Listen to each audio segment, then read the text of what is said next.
नमस्कार। विकास बसमा यहाँहरूलाई स्वागत छ। नेपाल धितोपत्र बोर्डले हिजो मात्रै धितोपत्र बजार तथा वस्तु विनिमय बजार सम्बन्धी नीति तथा कार्यक्रम प्रस्तुत गरेको छ। शेयर बजार सम्हाली नसक्नु गरी कहिले तल गइरहेको छ, कहिले माथि गइरहेको छ। यो परिवेशमा धितोपत्र बोर्डले बजारलाई कसरी व्यवस्थित गर्न खोजिरहेको छ, आफ्ना वार्षिक कार्यक्रमहरू कसरी समावेश गरिरहेको छ। एकातिर कोभिडको असर वर्ल्डको अर्थतन्त्रमा, विश्वको अर्थतन्त्रमा, नेपालको अर्थतन्त्रमा व्यापक परिरहेको छ।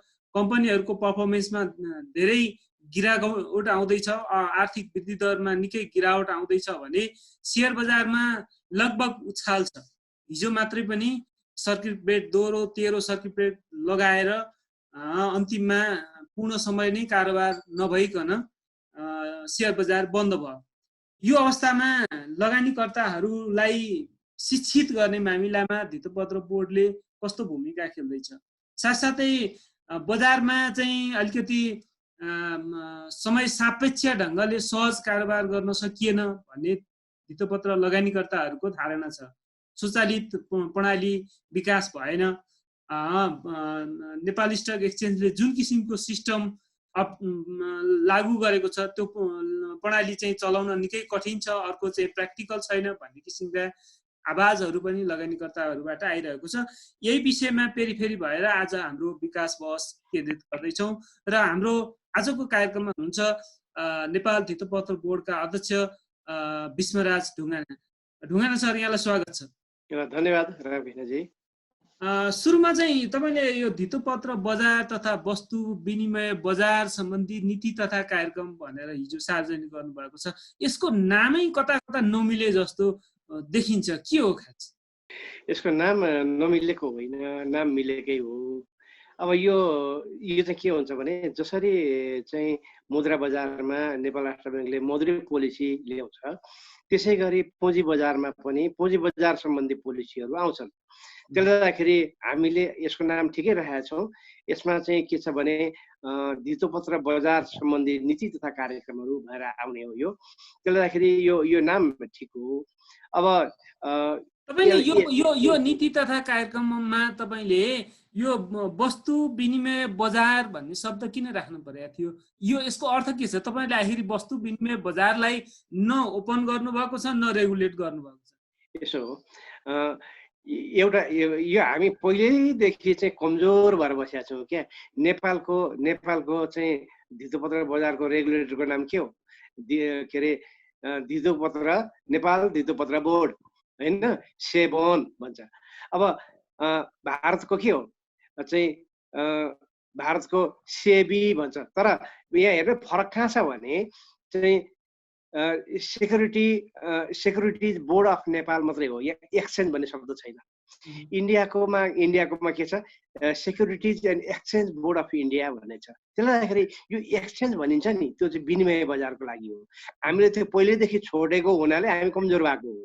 त्यसले गर्दाखेरि हामी अब चाहिँ के गर्नुपर्छ भने धितोपत्र तथा वस्तु विनिमय बजार दुइटैलाई कभर गर्ने गरी हाम्रो ऐन पनि बनाउनु पर्छ र त्यसको कारोबारलाई पनि हामीले समावेश गर्नुपर्छ भनेर हामीले तयार गरेको हो। त्यसले गर्दाखेरि के भने त्यो चाहिँ वस्तु विनिमय बजार भनेको एक्सचेन्ज हो। त्यो एक्सचेन्जलाई यसपालि हामीले कभर गर्ने विचार गरेका छौँ। अब त मैले भन्न खोजेको बजारै छैन, नाम मात्रै ल्याएर के काम भन्न खोजेको? तर यसो नि त, स्कोप छ नि त। हामीले अब यो साल ल्याउने भएर के अरे नीति कार्यक्रममा ल्याएपछि त ल्याउँछौँ नि त। त्यसले गर्दाखेरि चाहिँ भनेपछि तपाईँले यसपालि धितोपत्र विनिमय के अरे नै वस्तु विनिमय सम्बन्धी कम्पनीहरूलाई यसपालि लाइसेन्स दिनुहुन्छ? कम्युनिटी मार्केटले यसपालि आउँछन्। कतिवटाले लाइसेन्स पाउँछन् त्यो त अहिले म भन्न सक्दिनँ, होइन। पहिला सुरुमा चाहिँ यसका प्रक्रिया सुरु गरौँ। तर जे होस्, यो साल नेपालको बजारमा चाहिँ वस्तु विनिमय बजारको काम गर्ने संस्थाहरूको उपस्थिति हुन्छ भन्ने हामीले चाहिँ अपेक्षा गरेका छौँ। तपाईले दुई तीनटा कुरा गर्नुभएको छ। एकातिर चाहिँ के छ भने नेपाल धितोपत्र बोर्डले एक किसिमले लाइसेन्स दिएको छ। नेपालमा भन्न चाहिँ अर्थतन्त्र खुला भनिन्छ, तर रेगुलेटरहरू अलमोस्टले लाइसेन्स बन्द गरेका छन्। धितोपत्र बोर्ड पनि त्यस्तैमा पर्छ। आजको दिनमा न चाहिँ स्टक ब्रोकरको लाइसेन्स पाइन्छ, न आज चाहिँ मर्चेन्ट ब्याङ्करको लाइसेन्स पाइन्छ, न आज वस्तु विनिमय बजारको लाइसेन्स पाइन्छ, न आज सामूहिक लगानी कोषको लाइसेन्स पाइन्छ। यी सबै प्रकारका लाइसेन्स बन्द छ। यी सबै प्रकारका लाइसेन्स तपाईँहरूले खुला गर्नुहुन्छ? अब यसो हो ग्रामजी, कस्तो भने हामीले लाइसेन्स केहीको पनि बन्द गरेका छैनौँ। एउटा स्टक के अरे यो चाहिँ ब्रोकरदेखि बाहेकको ब्रोकरहरूको चाहिँ लाइसेन्स बन्द छ, बाँकी रहेको अरू सबै ओपन छन्। त्यसले गर्दाखेरि अहिले मर्चेन्ट ब्याङ्करहरूको लाइसेन्स पनि ओपन छ, स्टक डिलरको लाइसेन्स पनि ओपन छ। अब कमोडिटी मार्केटको लागि हामी खोल्दैछौँ। त्यसले गर्दाखेरि चाहिँ यो बन्द छ भन्ने कुरा होइन। अब यो मुलुकको चाहिँ आवश्यकता, मुलुकको चाहिँ परिवेश अनुसार चाहिँ कति चाहिन्छ भन्ने कुरा चाहिँ रेगुलेटर्सले निर्धारण गर्ने कुरो हो। तर चाहिँ हाम्रामा संस्था चाहिँदैन भनेर ढोका बन्द गरेर हिँड्ने अवस्था चाहिँ अहिले छैन।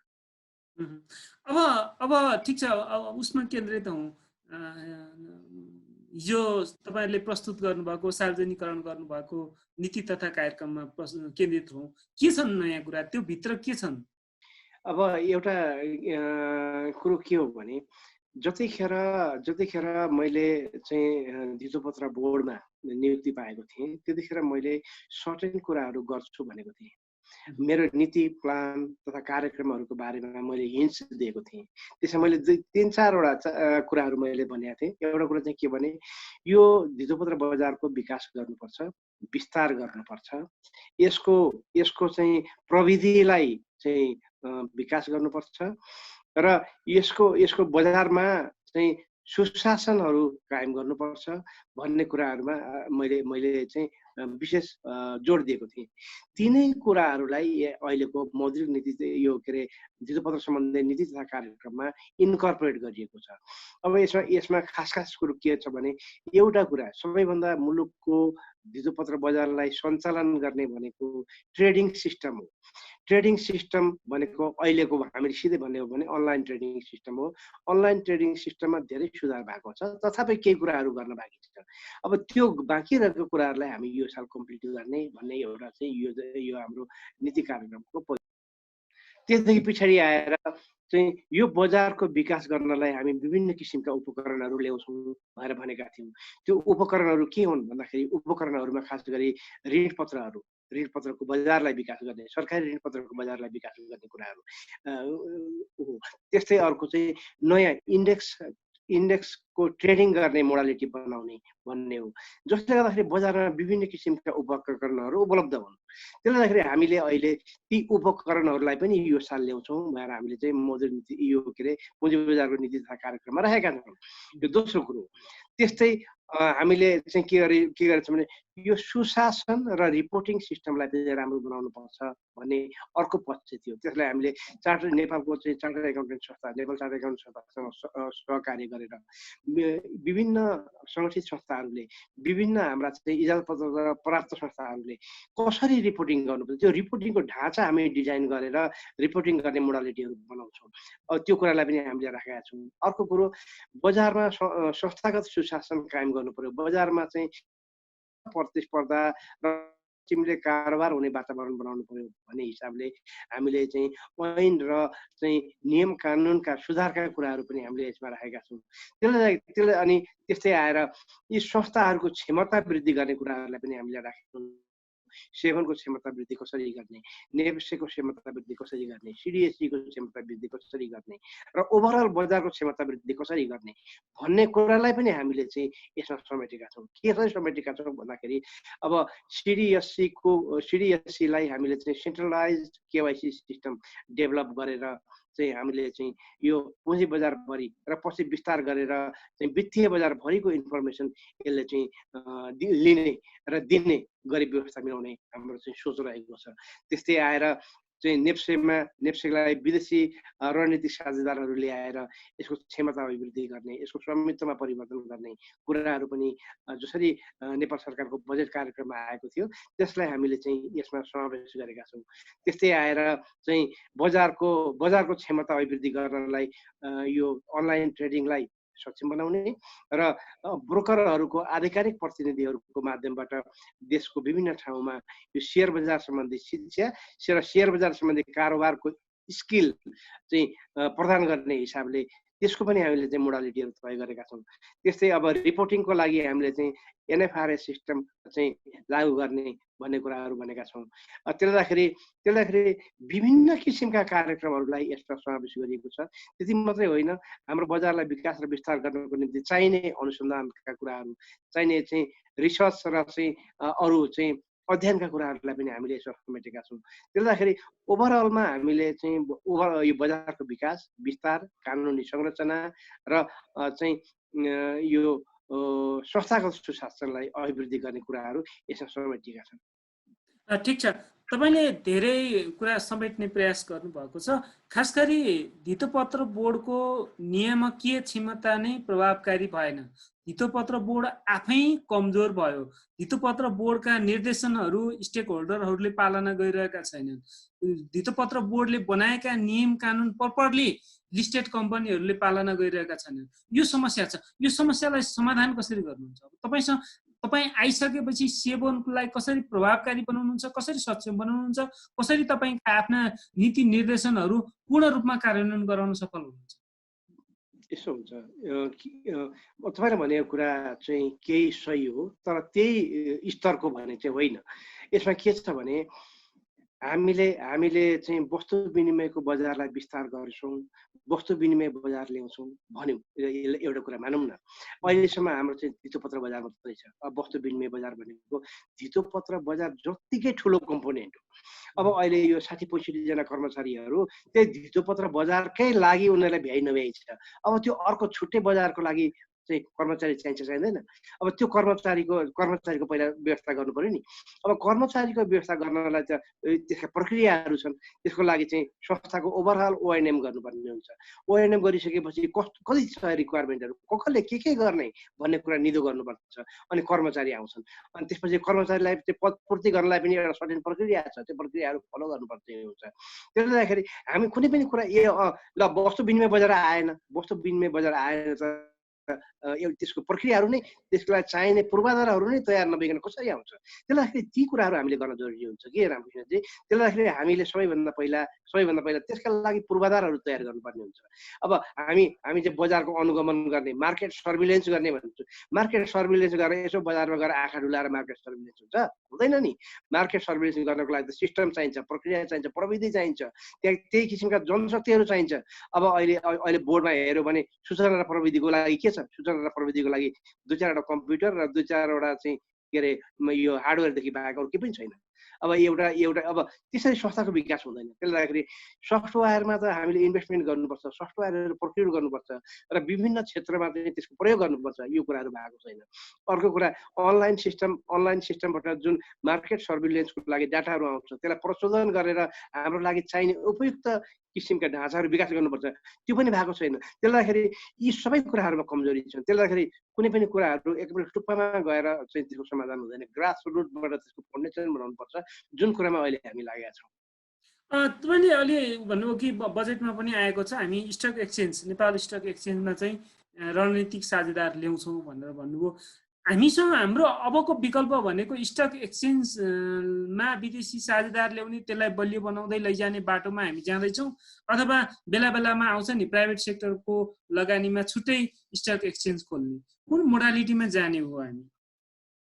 अब के अरे यसो हुन्छ, यो धितोपत्र बजारमा स्टक एक्सचेन्ज कतिवटा चाहिन्छ भनेको बजारको चाहिँ कारोबार, बजारको अवस्था, बजारका चाहिँ संस्थाहरूको चाहिँ अवस्था, यी धेरै कुराहरूले गभर्न गर्छ। अब अहिलेको अवस्थामा हाम्रो नेपालको बजार त्यति धेरै ठुलो भइसकेको छैन, किनभने अब यसको अन एन एभरेज राम्रोसँग कारोबार हुँदाखेरि दैनिक 1 अर्बको कारोबार हो अहिले हिसाबले गर्ने हो भने। कहिलेकाहीँ यो चाहिँ राम्रो भएको बेला 4-5 अर्बकोसम्म पुगेको छ यसपालि, यो पनि ऐतिहासिक हो। त्यसले गर्दाखेरि हाम्रो कारोबार ठुलो हुँदै गयो र चाहिँ यसले जस्टिफाई गर्यो भने भोलिपछि 2टा स्टक एक्सचेन्ज पनि हुन सक्छ। तर अहिले चाहिँ के छ भने अहिले सबै लगानीकर्ताहरू अथवा चाहिँ के अरे ब्रोकरहरू अथवा चाहिँ अरू संस्थाहरूले अर्को चाहिँ स्टक एक्सचेन्ज चाहियो भनेको कारण के हो भने मेरो रिडिङमा चाहिँ उहाँहरूले अहिले जुन स्टक एक्सचेन्जले पर्फर्मेन्स दिइरहेको छ त्यो पर्फर्मेन्सप्रति उहाँहरू सन्तुष्ट हुनुहुन्न। जुन किसिमको उहाँहरूले एक्सपेक्टेसन गर्नुभएको छ त्यो अनुसारको सर्भिस डेलिभरी भइरहेको छैन। जुन किसिमले उहाँहरूले एक्सपेक्टेसन गर्नुभएको छ त्यो किसिमको सिस्टम दिन सक्नु भएको छैन। त्यसले गर्दाखेरि यसले अब सक्दैन, त्यसले गर्दाखेरि हामीलाई अर्कै चाहिन्छ भन्ने मनस्थितिमा उहाँहरू पुग्नु भएको हो। तर हाम्रो यो संस्था पनि त्यति कमजोर संस्था होइन, यसलाई हामीले विकास गर्न सक्छौँ नि, यसलाई हामीले बनाउन सक्छौँ नि। पहिला सुरुमा यसलाई बनाएर हेरौँ न, अनि होइन यसले गर्न सकेन त्यसपछि पनि कमजोरी भयो भने अनि अर्को कुरा सोच्यौँला। त्यसले गर्दाखेरि पहिला सुरुमा भएको संयन्त्रलाई फालेर नयाँ लिएर आउँदा पनि कहिलेकाहीँ हामीलाई अप्ठ्यारो र समस्या पर्छ। त्यसले गर्दाखेरि हामीले यी कुराहरूलाई पनि विचार गर्नुपर्ने हुन्छ। विदेशी रणनीतिक साझेदार कुन उद्देश्यले ल्याउने, किन ल्याउने, त्यो पुँजी सहितको हो कि त्यो चाहिँ उही पेड सिस्टमबाट आउने हो? त्यो अब यसमा चाहिँ विभिन्न मुलुकहरूले यो स्टक एक्सचेन्जलाई विदेशी रणनीतिक साझेदारहरू भित्र्याएर विकास गरेको पाइन्छ। अब यसमा के हुन्छ भने विभिन्न किसिमका मोडालिटीहरू हुन्छन्, तर एउटा चाहिँ राम्रो मोडालिटी भनेको उनीहरूको स्वामित्व सहितको टेक्निकल एक्सपर्टिज भित्र्याउने हो। अब राम्रा संस्थाहरू जसले बजारमा धितोपत्र व्यवसायलाई राम्रोसँग सञ्चालन गरेका छन्, राम्रो प्रविधि प्रयोग गरेका छन्, राम्रो व्यवस्थापन गरेका छन्, तिनीहरूलाई ल्यायो भने मात्रै हाम्रो उद्देश्य पुरा हुन्छ। जो पार्टी ल्याएर पुँजी सहित विदेशी रणनीतिक साझेदार ल्याउनलाई स्टक एक्सचेन्जको कति % सेयर दिने? अब त्यो त निर्धारण गर्नुपर्छ। हेर्नुहोस्, किनभने अब अहिले नेपाल सरकारको पनि त्यसमा चाहिँ स्वामित्व छँदैछ, नेपाल राष्ट्र ब्याङ्कको स्वामित्व पनि छँदैछ। केही ओनरसिप डाइभेस्ट गरियो, त्यो डाइभेस्ट गर्ने बित्तिकै त्यो संस्थामा सुधार आउँछ भन्ने कुरा होइन। जबसम्म हामीले त्यो संस्थामा प्रविधि र त्यहाँको व्यवस्थापनमा चाहिँ आमूल परिवर्तन गर्दैनौँ तहिलेसम्म हामीलाई चाहिँ त्यो संस्थाले राम्रो कन्ट्रिब्युट गर्न सक्ने अवसर सिर्जना हुँदैन। त्यसले गर्दाखेरि अब कति स्तरमा ऊ आउन चाहने हुन्छ, अब त्यो नेपाल सरकारसँग छलफल गरेर, अब नेप्सेसँग पनि छलफल गरेर त्यो तय गरेर वान्टेड गर्नुपर्ने हुन्छ। ल हामी यसो गर्दैछौँ, को आउनुहुन्छ, हामीले दिन सक्ने कुरा यो भएर हामीले चाहिँ त्यसमा डिक्लेयर गर्नुपर्ने हुन्छ। अनि मात्रै विदेशी कम्पनीहरू जो नेपालमा आएका छन् र जसले विदेशी कम्पनी ल्याउन प्रयास गरेर असफल भएका छन्, यी दुवै फ्याक्टरलाई हेर्ने हो भने मेजोरिटी सेयर नपाइकन कोही पनि विदेशी लगानीकर्ता नेपाल जस्तो संस्था देशमा कम्पनीको ओनरसिप लिएर आएको हामी देख्दैनौँ। त्यो अवस्थामा तपाईँहरू तयार हुनुहुन्छ मेजोरिटी सेयर नेप्सेको विदेशीलाई बेच्न? त्यो होइन, त्यो सबै ठाउँमा त्यस्तो हुँदैन। किनभने अरू मुलुकहरूमा पनि विदेशी यो स्ट्राटेजिक पार्टनरहरू उनीहरूले भित्रिएका छन्, सबैले मेजोरिटी सेयरै पनि दिएका छैनन्। यसमा चाहिँ के हुन्छ भने अब होइन 5% 10% दिएर त खासै ऊ पनि हुँदैन। जेनरली के हुन्छ भने 30% देखि माथि दिने प्रचलन हामीले चाहिँ देखेका छौँ। त्यसले गर्दाखेरि केही एउटा सिग्निफिकेन्ट ओनरसिप दिनुपर्ने हुन्छ, तर त्यो भनेको ओभरअल ओनरसिप चाहिँ होइन। त्यसले गर्दाखेरि पहिला सुरुमा त हामी प्रयास त गरौँ, सुरु त गरौँ, हामीले दिने 30% हो कि 40% हो कि 49% सम्म हो कि कसरी दिने हो, त्यो पहिला सुरुमा चाहिँ निदो गरौँ।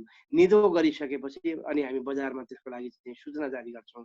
अनि त्यहाँबाट मान्छेहरू आउँछन्, आइसकेपछि कतिपय केसहरूमा राम्रो अवस्था भयो भने नेगोसिएसन पनि हुन सक्ने स्थिति हुन्छ। विष्णु सर, एउटा क्लियर के कुरा छ भने नेपाल स्टक एक्सचेन्ज भनेको तपाईँले स्वाभाविक रूपमा नाफामुखी संस्थाको रूपमा डेभलप गरेर लैसक्नु भएको छ, एउटा कम्पनीको रूपमा लैसक्नु भएको छ। यो कम्पनी प्राइभेट सेक्टरलाई किन दिनु भएन? त्यहाँ हेर्ने भने सिइओ छनौटको काम सरकारले गर्छ होइन, बोर्डमा सबै मान्छे सरकारी मान्छेहरू पठाइरहेको छ। प्राइभेट सेक्टरलाई दिएर त्यसलाई सञ्चालन गर्न दियो भने त्यो इफिसियन्सी हुन्थ्यो होला नि। किन तपाईँहरू विदेशी मात्र ताक्नुहुन्छ? नेपाली नागरिकहरू, नेपाली व्यवसायी, नेपाली निजी क्षेत्रप्रति तपाईँहरूको विश्वास नभएको? त्यसो पनि ठ्याक्कै होइन। के हो भने हाम्रो मुलुकमा यो जुन बजार छ, यो बजारलाई विकास गर्नलाई अनुभव भएका, अब चाहिँ बजारलाई एउटा चाहिँ तल्लो लेभलबाट मास्टर लेभलमा पुर्याएका अनुभव भएका मान्छेहरू कति छन्? हामीले यहाँ कर्मचारी खोज्दाखेरि पाइँदैन। ल अहिले एउटा कुरा गर्नु न रामकृष्णजी, कस्तो भने हामीलाई अहिले कमोडिटी मार्केट सञ्चालन गर्नु पर्यो, कमोडिटी मार्केटको रेगुलेसन बनाउनु पर्यो, कमोडिटी मार्केटको प्राविधिक पक्षहरूको एनालाइसिस गर्नु पर्यो भने कतिजना मान्छे छन् बजारमा? अब हाम्रामा अहिले बजारमा भएका भनेको पहिला जसले कमोडिटी मार्केट सञ्चालन गर्नु भएको थियो उहाँहरूले जसै तसै उहाँहरूले चाहिँ काम गरिराख्नु भएको थियो। तर यी सबै कुरालाई त्योभन्दा मात्र लेभलको सिप र चाहिँ दक्षता हामीलाई चाहिन्छ। त्यसले गर्दाखेरि अब होइन हामी गर्ने यी नेपालमै डिग्री गरे मान्छे छन्, उनीहरूलाई ल्याएर हामी काम गरौँ, यसरी हुँदैन कि, यो टेक्निकल पछि हो। त्यसले गर्दाखेरि एउटा कुरा म भनिदिउँ, अब चाहिँ ल एउटा कुरा बङ्गलादेश भनौँ न, बङ्गलादेशको मार्केट हाम्रो भन्दा कमजोर थियो केही वर्ष अगाडिसम्म। उहाँहरूले चाहिँ विदेशी स्ट्राटेजिक पार्टनर ल्याउनु भयो। त्यस्तै श्रीलङ्कामा अब यसो के भएको छ भने अहिले उहाँहरू चाहिँ बजारमा ल कसैलाई चाहिँ हामीले चाहिँ सिपहरू दिनु पर्यो, चाहिँ स्किल दिनु पर्यो भने हामीसँग सहयोग माग्नुहोस् हामी दिन्छौँ भन्ने स्थितिमा पुगेका छन्। हामी सधैँभरि कमजोर भएर बस्ने। त्यसले गर्दाखेरि एउटा जुन लेभल हुन्छ, इन्टरनेसनल लेभल हुन्छ, त्यो पुर्याउनलाई हामीले विदेशी चाहिँ सिप, विदेशी साधनको पनि प्रयोग गर्नुपर्ने हुन्छ र त्यो पक्षमा हामीलाई चाहिँ यो राम्रो भएन, देशभित्रको कुराहरू गरिएन, विदेशबाट ल्याइयो भनेर दुःख मनाउ गर्नुपर्ने हुन्छ। यसले बजारलाई विकास बनायो भने, बजारको विस्तार भयो भने, बजारको प्रविधिको विकास भयो भने त्यसको बेनिफिट त लगानीकर्ताले र हामीले नै पाउने हो नि। त्यसले गर्दाखेरि हामीले चाहिँ बजारलाई चुस्त, दुरुस्त र विकसित रूपमा विकास गर्नुपर्ने हुन्छ। मैले अन्तिममा एउटा फेरि पनि क्वेसन गर्न चाहे, खास गरी निजी क्षेत्रप्रति सरकारको विश्वासको सन्दर्भमा, प्रविधिको क्षेत्र होस् अथवा चाहिँ विभिन्न प्राविधिक जटिलताको विषयवस्तु होस्, हामीले चाहे ब्याङ्कमा हेरौँ, चाहे इन्सुरेन्समा हेरौँ, चाहे टेलिकम्युनिकेसनमा चाहिँ हेरौँ, चाहे एभिएसन सेक्टरमा हेरौँ, चाहे होटल इन्डस्ट्रीमा हेरौँ, अथवा साना साना भए पनि पूर्वाधार विकासमा पनि नेपालीहरू जहाँ प्रवेश गरेका छन् तिनीहरूले राम्रो मोडेल देखाएको छ। एभिएसनमा बुद्ध एयरले राम्रो प्रभाव छाडेको छ। ब्याङ्किङ सेक्टरमा म नाम लिन चाहन्न, धेरै ब्याङ्कहरूले विदेशी ब्याङ्कहरूलाई पछाडि पारेर अगाडि बढिसक्यो। भन्दाखेरि स्टक मार्केटमा नेपालीहरूले किन चलाउन सक्दैन? स्टक एक्सचेन्ज नेपालीहरूको लिडरसिपमा, नेपाली प्राइभेट सेक्टरको लिडरसिपमा किन चल्न सक्दैन?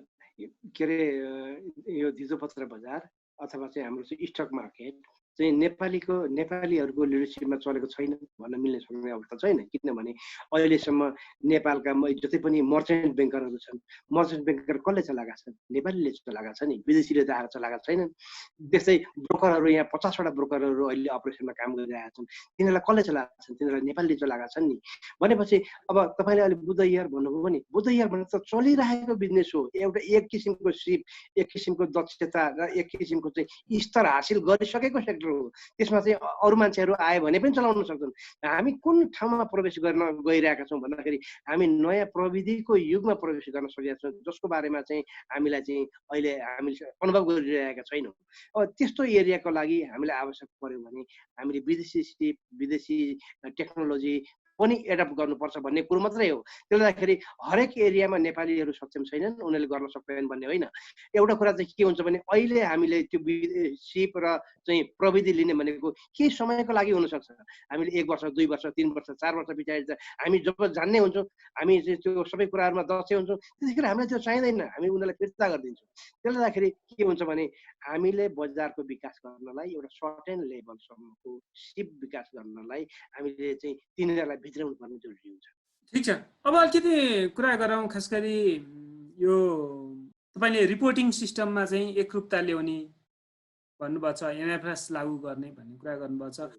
नेप्सीमा सूचीकृत कम्पनी, मार्केटमा सूचीकृत भएर सेयर कारोबार गर्ने कम्पनीहरू फरक फरक सेक्टरका छन् होइन?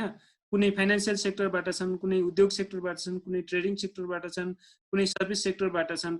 तिनीहरूले गर्ने उत्पादन र बिक्री, जुन वस्तु तथा सेवा उत्पादन र बिक्री गर्छन्, उनीहरूको सबै प्रकारका कम्पनीहरूको बासलाई एकै प्रकारको बनाउने, एकै प्रकारको स्ट्रक्चरमा पब्लिस गर्ने भन्ने कुरा सहज छ, सम्भव छ? त्यो सबै किसिमको एउटै फर्मेट भन्ने हुँदैन कि। यसमा चाहिँ के हो भने कुनै पनि सङ्गठित संस्थाहरूले आफ्ना लगानीकर्ताहरूलाई अथवा सरकारवाला पक्षहरूलाई कुन लेभलको इन्फर्मेसनहरू चाहिँ उनीहरूलाई डिसिमिनेट गर्नुपर्छ भन्ने कुरा चाहिँ महत्त्वपूर्ण कुरो हो। उसको ब्यालेन्स सिटको ढाँचा यस्तो हुनुपर्छ, त्यो ढाँचा त यो चाहिँ चार्टर्ड एकाउन्टेन्ट एसोसिएसनले तयार गरिहाल्छ नि, एनएफआरएसमा आइहाल्छ नि। हामीले भनेको चाहिँ लेभल हो कि उनीहरू कुन लेभलसम्मको इन्फर्मेसन दिनुपर्ने हुन्छ, संस्था कसरी चलिरहेको छ, संस्थाको म्यानेजमेन्ट कस्तो छ, संस्था संस्थाका सञ्चालकहरू कस्ता छन्, संस्थाले मेजर कारोबारहरू के छ, संस्थाभित्रको जोखिम के छ, संस्थाको फ्युचर प्रोस्पेक्ट के देखिन्छ, संस्थाले आगामी योजनाहरू के छन्, यस्ता कुराहरू जसलाई लगानीकर्ताहरूलाई बजारमा लगानी गर्नको निम्ति डिसिजन लिनुको निम्ति अनिवार्य चाहिन्छ, त्यस्ता किसिमका इन्फर्मेसनहरूलाई तय गर्ने हो। र उनीहरूले विवरणहरू दिँदाखेरि अब तपाईँ एउटा कुरा भन्नु, फाइनेन्सियल्सहरू तयार हुन्छ। फाइनेन्सियल्स भनेको तपाईँको balance sheet, profit and loss account, त्यसपछि क्यास फ्लो र त्यसका चाहिँ अनुसूचीहरू, एनेक्चरहरू हुन्। अब त्यो त सबैको हुन्छ नि, तर त्यसले मात्रै कहिलेकाहीँ इन्भेस्टमेन्ट डिसिजन गर्नलाई पर्याप्त हुँदैन। त्यसलाई उनीहरूलाई त्योदेखि बाहेकका अरू इन्फर्मेसनहरू चाहिन्छन्। त्यसले गर्दाखेरि प्रायः जसो के हुन्छ भने एउटा जुन कम्पनीको वार्षिक प्रतिवेदन हुन्छ नि, वार्षिक प्रतिवेदनमा फाइनेन्सियल्सका अतिरिक्त अरू धेरै इन्फर्मेसनहरू हुन्छन् जुन चाहिँ इन्भेस्टरहरूलाई लगानी गर्ने डिसिजन लिनको निम्ति सहयोग पुर्याउँछन्। त्यस्ता कुन कुन कुराहरू चाहिँ महत्त्वपूर्ण हुन्छ तिनीहरूलाई हामीले तय गरेर यो किसिमको फर्मेटमा यो किसिमको रिपोर्टिङ चाहिँ हाम्रा लगानीकर्ताहरूलाई दिनुपर्छ है भनेर तय गरिदिने व्यवस्था हो। त्यसले गर्दाखेरि अब यो एउटाको म्यानुफ्याक्चरिङ कम्पनीको अवस्था एक खालको होला, अनि ब्याङ्क वित्तीय संस्थाहरूको एक खालको होला, अनि हाइड्रोको एक खालको होला, सेवा प्रदान गर्नेको अर्को होला, रियल सेक्टरका अरू कम्पनीको अर्को खालको होला। नेचर अफ बिजनेस त फरक फरक छ नि, नेचर अफ बिजनेस अनुसारको इन्फर्मेसन त उनीहरूले दिनै पर्छ।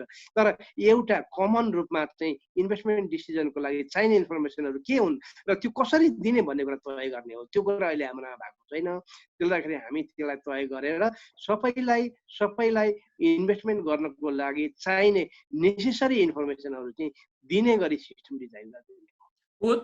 यो पब्लिकलाई नेसेसरी इन्फर्मेसन दिनको लागि लिस्टेड कम्पनीहरूको आधारभूत सूचकाङ्कहरू एउटै प्लेटफर्ममा सो हुने गरी सरकारी निकाय अथवा नेपाल धितोपत्र बोर्ड आफैले पनि प्रेजेन्ट गर्न सकेको छैन, नेप्सी आफैले पनि प्रेजेन्ट गर्न सकेको छैन। यो अवस्थामा यो तपाईहरु एउटै लगानीकर्तालाई एउटै विन्डोजबाट सबै प्रकारका इन्फर्मेसन दिने गरी प्लेटफर्म डेभलप गर्ने दिशामा किन अगाडि बढ्नु भएन? अब त्यो बढेको छैन र त अब बढ्ने हो नि रामकृष्णजी। अब अहिले कङ्क्रिट कुनै योजना छ त्यो हामी यसरी यस्तो किसिमको प्लेटफर्म डेभलप गर्दैछौँ, यसको ओनरसिप यो हुन्छ, यसको डिस्ट्रिब्युसन यसरी हुन्छ भनेर तपाईले कुनै एउटा कन्सेप्ट बनाउनु भएको छ, प्लान बनाउनु भएको छ? होइन, हामीले चाहिँ अब जस्तो भन्नु यो खालको इन्फर्मेसनहरू दिनलाई केही कामहरू चाहिँ भएका छन्। जस्तै भनौँ न, संस्थागत सुशासन सम्बन्धी प्रतिवेदन तयार गर्नुपर्ने, त्यसमा केही कुराहरू आएका छन्।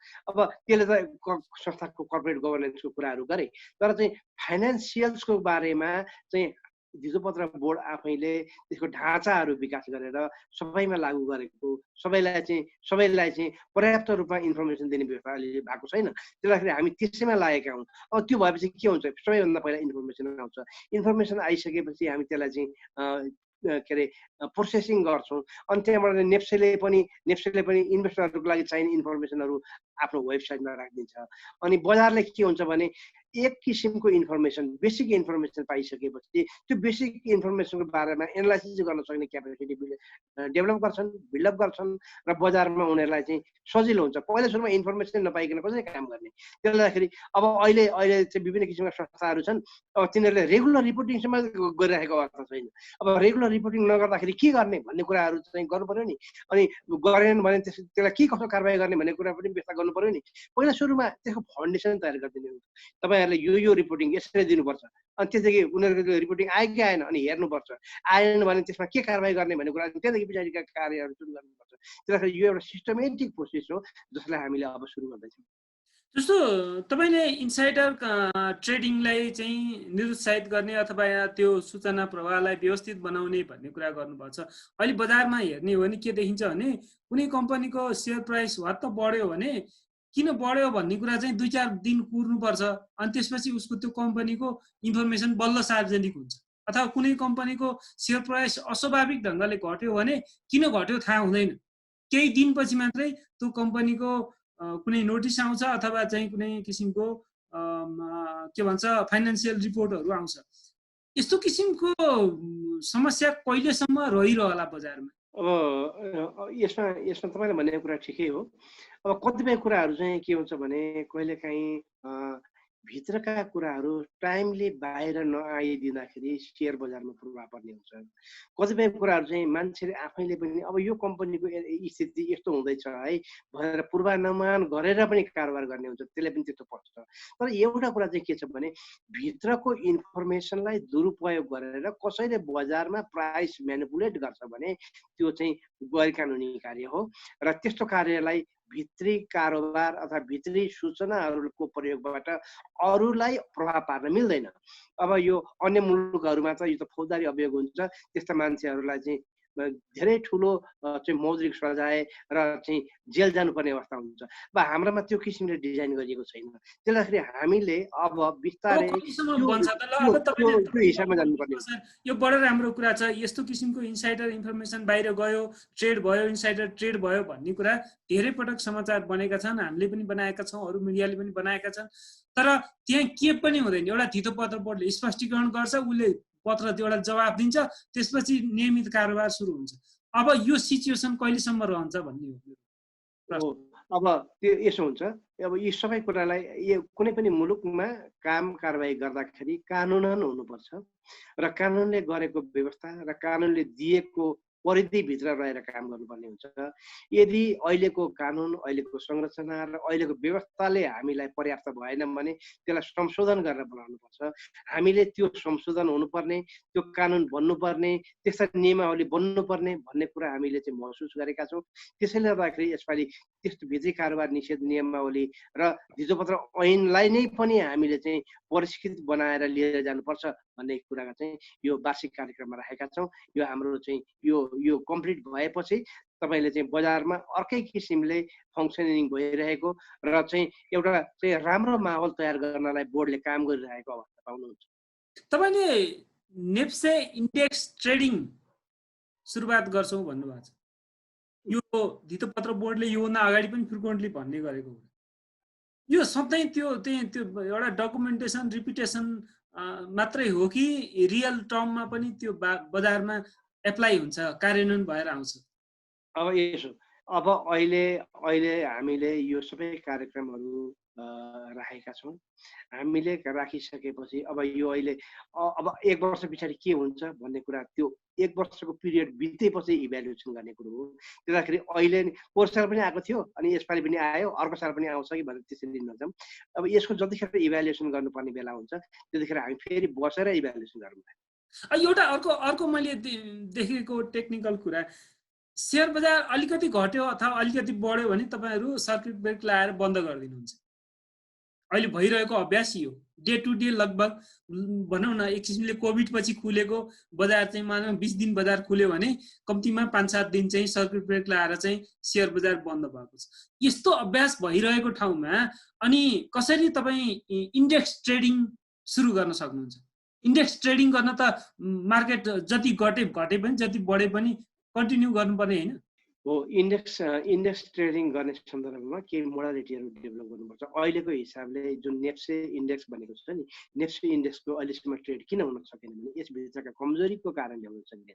त्यसले गर्दाखेरि जुन किसिमको ट्रेडिङ गर्नुपर्ने हुन्छ अथवा चाहिँ इन्डेक्स बेस्ड ट्रेडिङ गर्नुपर्ने हुन्छ त्यसको लागि एउटा भरपर्दो इन्डेक्स तयार गर्नुपर्छ। यो भरपर्दो इन्डेक्स विश्व सर, मैले तपाईँले भनेको शब्दमा ट्याक्कै समाएँ। भरपर्दो नेप्से इन्डेक्स अहिले भरपर्दो छैन। अहिलेको जुन हाम्रो चाहिँ नेप्से इन्डेक्स छ त्यो ट्रेडिङ गर्ने इन्डेक्स होइन। त्यो किन पब्लिकलाई किन भ्रममा पार्ने? आखिर कम्पनीहरूको प्राइस चाहिँ 5-7 रुपियाँ तलमाथि भइरहेको हुन्छ, सेयर बजार चाहिँ सर्किट ब्रेक लगाइरहेको हुन्छ। यो भ्रम किन पारिरहने? त्यसो होइन, हामीले त्यसरी भन्नु हुँदैन। जस्तै भन्नु न, तपाईँ विदेशको अरू ठाउँहरूमा पनि हेर्नुहोस् न, त्यहाँ चाहिँ S&P इन्डेक्स भन्छ, S&P इन्डेक्स 50 भन्छ। त्यहाँ 5000 किसिमका चाहिँ सेयरको कारोबार हुन्छ। त्यो S&P 50 किन बनाएको थियो? S&P 500 मात्रै किन बनाएको थियो? विभिन्न किसिमका इन्डेक्सहरूको आवश्यकता के? त्यो डाउ इन्डेक्स किन बनायो? होइन, अब यो भनेको के हो भने सेयरको कारोबार गर्नलाई, इन्डेक्सको ट्रेड गर्नलाई स्टेबल किसिमका सेयरहरूलाई राखेर अर्थतन्त्रका विभिन्न सेक्टरहरूको रिप्रेजेन्ट हुने गरी जसले हामी 7%ले हाम्रो चाहिँ इकोनोमिक ग्रोथ हुन्छ भन्छौँ। 7%ले इकोनोमिक ग्रोथ भयो भने त त्यो इन्डेक्समा पनि त 7% भन्दा माथिको ग्रोथ हुनु पर्यो नि। भनेपछि के अब हाइड्रो पावरलाई मात्रै राखेर अथवा ब्याङ्क वित्तीय संस्थालाई मात्रै राखेर त्यो इन्डेक्स तयार गर्यो भने त्यसले एक्चुअल रिप्रेजेन्ट गर्दैन। त्यसले गर्दाखेरि हामीले चाहिँ सबै सेक्टरहरूलाई राखेर चाहिँ त्यो इन्डेक्स बनाउनु पर्छ। त्यो इन्डेक्स बनाउँदाखेरि चाहिँ ठुला ठुला कम्पनीहरूलाई राखेर बनाउनु पर्ने हुन्छ, जसमा चाहिँ बजारमा कर्नरिङ गरेर सेयरलाई तलमाथि प्राइसलाई फ्लक्चुएट गर्न सक्ने हुँदैन। त्यसले गर्दाखेरि अनि जनताको विश्वास हुन्छ त्यो इन्डेक्समा, अनि उनीहरूले त्यसमा लगानी गर्छन्। त्यसले गर्दाखेरि हामीले गर्ने भनेको के हो भने पहिला सुरुमा त इन्डेक्स सेट गर्नुपर्छ। त्यो इन्डेक्स सेट गरिसकेपछि अनि त्यो इन्डेक्सलाई ट्रेड गराउने व्यवस्था गर्नुपर्छ।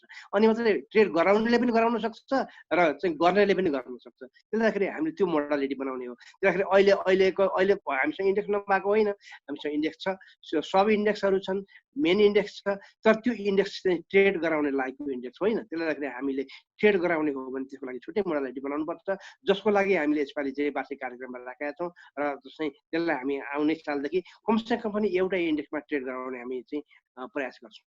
तपाईँले धेरै किसिमका एनाउन्सहरू गर्नुभएको छ, हामी यो गर्छौँ भनेर। जस्तो नेप्से इन्डेक्स ट्रेड गर्ने कुरा भयो, सामूहिक लगानी कोषलाई लाइसेन्स दिने कुरा भयो, स्टक डिलरलाई चाहिँ लाइसेन्स दिने कुरा भयो, कमोडिटी मार्केटहरू ओपन गर्ने कुरा, जति पनि तपाईँहरूले एनाउन्स गर्नुभएको छ नि, यो ठ्याक्कै कार्यान्वयन हुन्छ? यो तपाईँको हातभित्र छ? फेरि तपाईँको यो जस्तो मैले के भनिरहेको छैन भने धितोपत्र सम्बन्धी तपाईँले दुईटा ऐन ल्याउँछु भनिरहेको छ, बोर्डसँग सम्बन्धित र कारोबारसँग सम्बन्धित। त्यो ऐन तपाईँको हातमा सीमित नहोला, त मस्यौदा मात्रै तपाईँको हातमा होला होइन? बाँकी जुन अनुमति दिने कुरा, जुन किसिमबाट चाहिँ स्टक ब्रोकरहरूको प्रतिनिधिहरूलाई प्रमाणीकरण गरेर चाहिँ फिल्डमा पठाउने कुराहरू, यी जति पनि कुरा गर्नुभएको छ, तपाईँले भनेअनुसार 1 वर्षभित्रमा यी सबै काम सम्पन्न हुन्छन्? यसो अब एउटा कुरा चाहिँ के हुन्छ भने हामीले जबसम्म यो काम गर्छु भनेर लाग्दैनौँ तबसम्म त्यो काम हुँदैन कि। सबैभन्दा पहिला त हामीले यो काम गर्छु भनेर लाग्नु पर्यो नि। त्यसले गर्दाखेरि यी हामीले गर्ने काम हुन्। यो यो यो धेरै वर्ष लगाएर 10औं वर्ष लगाएर गर्ने काम होइन, किनभने हामीले अर्को सालको लागि त अरू धेरै कामहरू गर्नुपर्ने छ। त्यसले गर्दाखेरि हामीले 1 वर्षभरिमा यी चाहिँ 40-50-57वटा कामहरू छन्। यी 57 कामहरू हामी गर्छौँ भनेर लागेका छौँ। त्यसले गर्दाखेरि हाम्रो प्रयास समयले चाहिँ हामीलाई चाहिँ एलाउड गरुन्जेलसम्म हामी यो सम्पूर्णै गर्ने भनेर लाग्ने हो। त्यसले गर्दाखेरि बरु तपाईँहरूले पनि यो अलिकति 2-4 महिना 6 महिना भइसकेपछि यो काम त अलिकति ढिलो भइरहेछ नि भनेर घचघच चाहिँ हेर्नुहोस्, हामी त्यसमा चाहिँ अगाडि बढ्छौँ। त्यसले गर्दाखेरि यी काम भनेको देखाउनको लागि होइन, गर्नकै लागि हो। मेरो जिज्ञासा के हो भने भीष्म सर, यो पोलिटिकल पार्टीले चुनावमा घोषणा गरे जस्तो कार्यक्रम मात्र हुन्छ अथवा सेबोनले जे डिसिजन गर्छ नीति तथा कार्यक्रममा लिएर आएको छ जुन वार्षिक कार्यक्रम यो गर्छौँ भनेर त्यो ठ्याक्कै कार्यान्वयन हुन्छ, हामी देखाइदिन्छौँ? होइन, यो हामी कार्यक्रम सम्पन्न गर्छौँ र देखाइ नै दिन्छौँ भनेर ल्याएको हो। तर अब यही कुरा गर्नु न, हामीले यो वर्ष पनि 2-3वटा कामहरू यो 3-4 महिनाको अवधिमा गरौँला भन्ने थियो।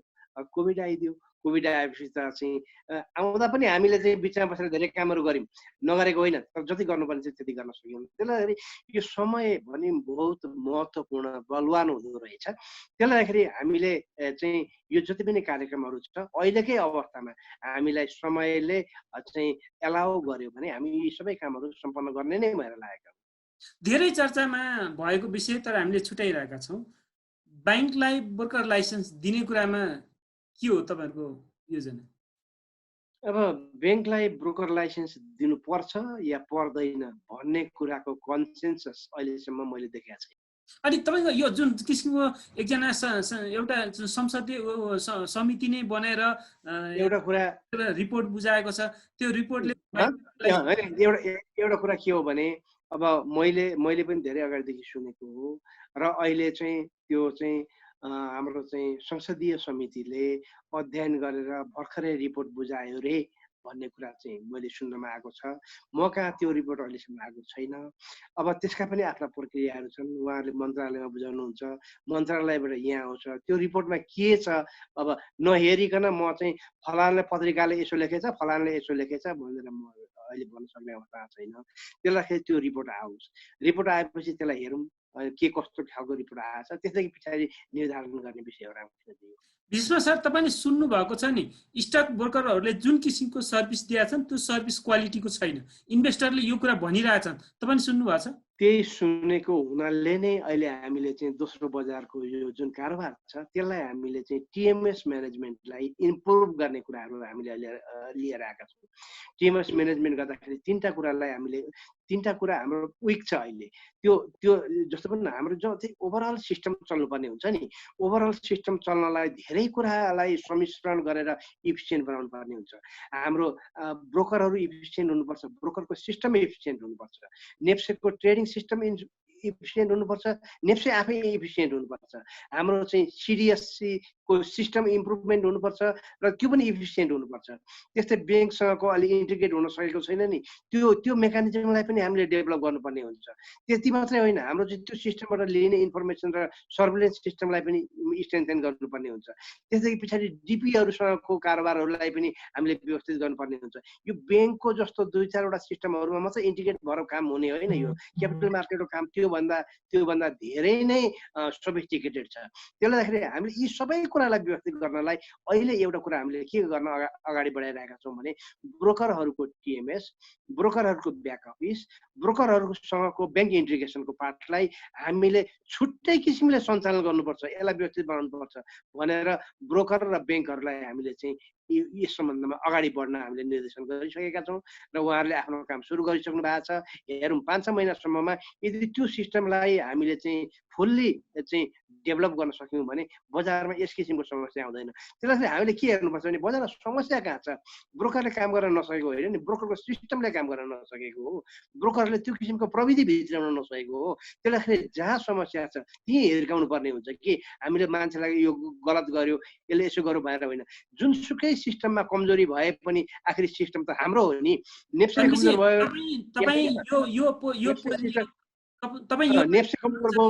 नेप्से कमजोर भयो भने पनि सिस्टम कमजोर हुन्छ, ब्रोकर कमजोर भयो भने पनि सिस्टम कमजोर हुन्छ, हाम्रो प्रविधि कमजोर भयो भने हाम्रो सिस्टम कमजोर हुन्छ, हाम्रो नियम कानुन कमजोर भयो भने पनि हाम्रो सिस्टम कमजोर हुन्छ। त्यसलाई यी सबैलाई हामीले एफिसिएन्ट बनाएर लिएर जानुपर्छ रामकृष्णजी। तपाईँले यो भन्दै हुनुहुन्छ कि ब्रोकरहरूको क्षमता विकास गर्दै लैजाउँ, यति बेला ब्रोकर लाइसेन्स चाहिँ ब्याङ्कलाई दिन जरुरी छैन। तपाईँको मैले त्यो भनेको छैन हो कि, त्यसलाई त्यसरी अर्थ लगाउनु हुँदैन। अब के हुन्छ भने हाम्रो सिस्टमलाई चलाउने सन्दर्भमा विभिन्न किसिमका अल्टरनेटहरू हुन्छन्। कुनै एउटा सिस्टमले राम्रोसँग काम गर्न सकेन भने हामीले अर्को अल्टरनेट सोच्नुपर्ने हुन्छ। त्यसले गर्दाखेरि सबै किसिमका अल्टरनेटहरू एकैपल्ट लिएर जानु नपर्ने पनि हुन सक्ने हुन्छ। त्यसले गर्दाखेरि हाम्रो आवश्यकता के हो, हाम्रो चाहना के हो र हामी कुन मोडलबाट कसरी विकास भएर गइरहेछौँ, यो कुरालाई एउटा क्लियर भिजन लिएर जानुपर्छ। यसरी चाहिँ एउटा कुरा, दुईटा कुरा, तीनटा कुरा भन्दै हिँडेर हुँदैन। त्यसले गर्दाखेरि जहाँ समस्या छ त्यो समस्यालाई इम्प्रुभ गर्नुपर्छ हामीले।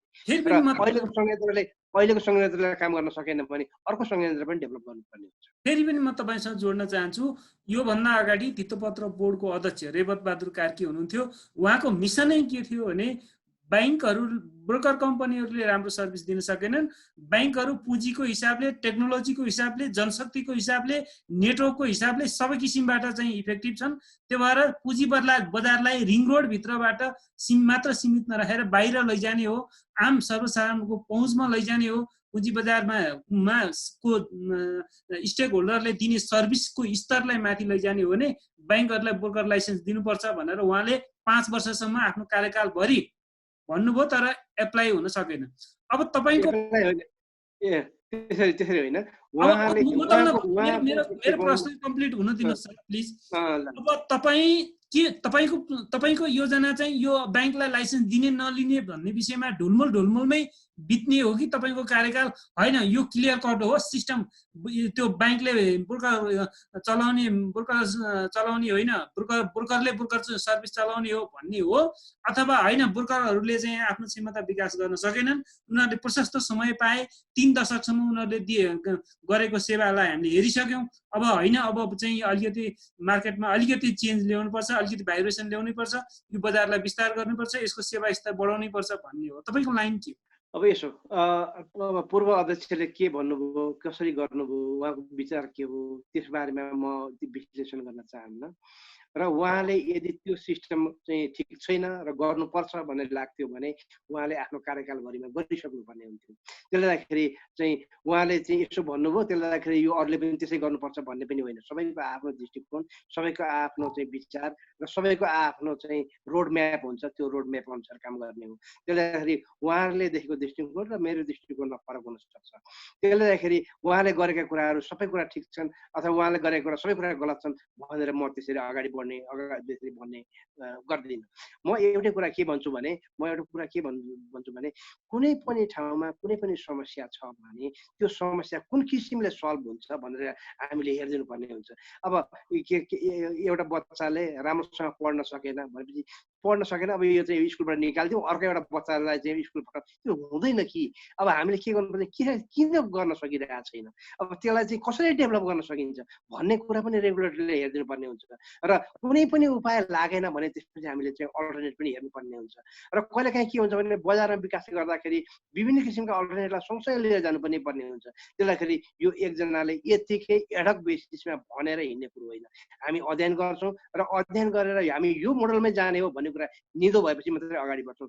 हामी हावाको भरमा अगाडि बढ्दैनौँ। एकछिन म तपाईँलाई एज अ सञ्चारकर्मी हामीले कसरी बुझ्ने धितोपत्र बोर्ड बैंकलाई लाइसेन्स दिन चाहन्छ कि दिन चाहँदैन, उसको मोसन के हो, आफ्नो उसको इच्छा के हो, उसको प्रयास के हो। जस्तो व्यक्तिको कुरा नगरौँ, तर संस्था त संस्था हो नि, अविच्छिन्न संस्था हो नि। त्यो को पात्रले कतिखेर के भूमिका निर्वाह गर्यो भन्दा पनि उसको हिस्ट्री, उसको ब्याकग्राउन्ड, उसले बनाएको जग धरातल के हो भन्ने कुरा त हामीले हेर्नुपर्छ। त्यो कारणले हामी चाहिँ योभन्दा अगाडि के बुझ्थ्यौँ भन्दाखेरि धितोपत्र बोर्डले ब्याङ्कहरूलाई लाइसेन्स दिन खोजेको छ तर अन्य स्टेक होल्डरहरूको सहमति जुटाउन सकिरहेको छैन भन्ने बुझ्थ्यौँ हामी पहिला।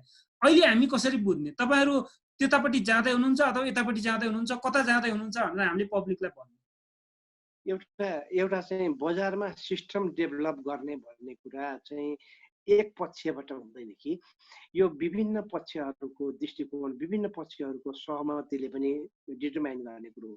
त्यसले गर्दाखेरि अहिले तपाईँले जुन किसिमले भनिराख्नु भएको छ नि, यो चाहिँ दिने हो कि होइन, यो दिने हो या होइन भन्ने कुरोको ठोस एन्सरै अहिले आएको छैन त म कसरी भनौँ।